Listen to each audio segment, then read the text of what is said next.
Good evening, sir. This is David R. Panganoron from BSIT 3K. I'll be doing the assessment that is provided on our portal. So, here, as we can see, we have 5 questions that we needed to answer. So, now, without further ado, let's proceed to the first question.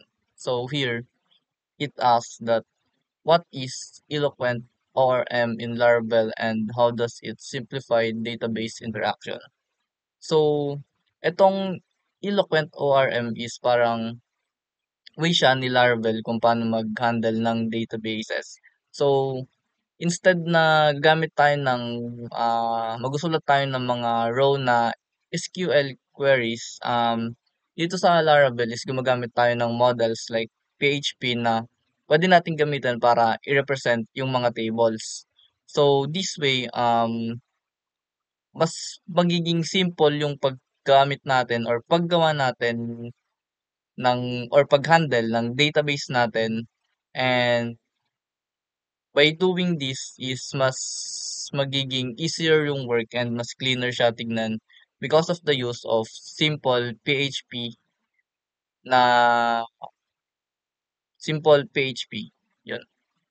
So, let's proceed on to the next question. So, how does Laravel handle HTTP requests and define routes? Um, eto si Laravel is gumagamit siya ng routes para i-handle yung mga requests. So, for example, may nag-type ng URL.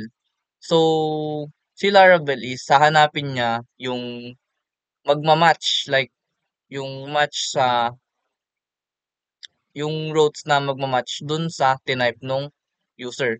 So, yung after ma-type nung user yon.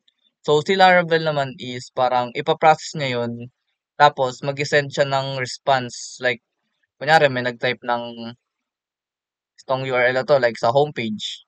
Tapos, nung pinindot niya yung homepage, si Laravel naman is ipaprocess niya yun, tapos, after niya ma-process, mag-send siya ng response, tapos i-show niya na yung page na parang clinic ng user.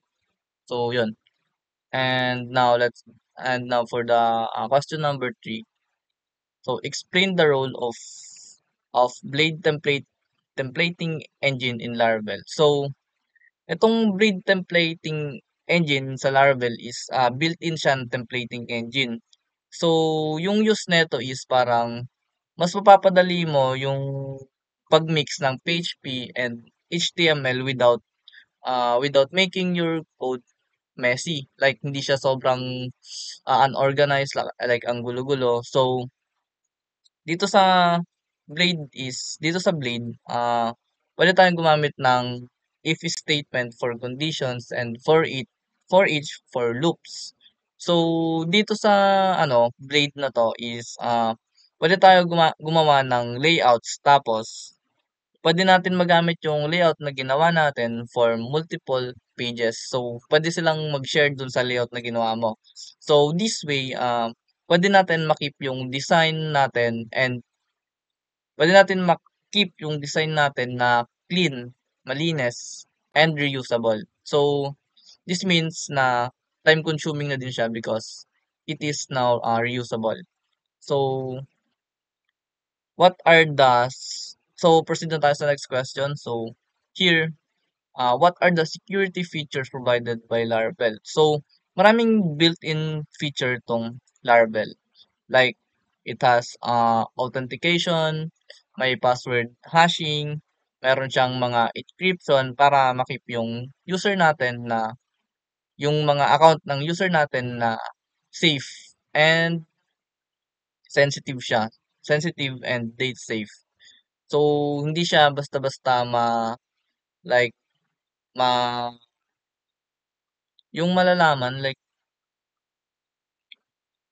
hindi siya basta-basta kukuha ng kahit sino kagad-kagad because Laravel has many built-in protections. So, lastly, how does Laravel support task scheduling? So, dito kasi sa Laravel is, meron tayo ditong parang yung scheduler. So, dito sa Laravel, merong tinatawag dito na yung kernel.php file.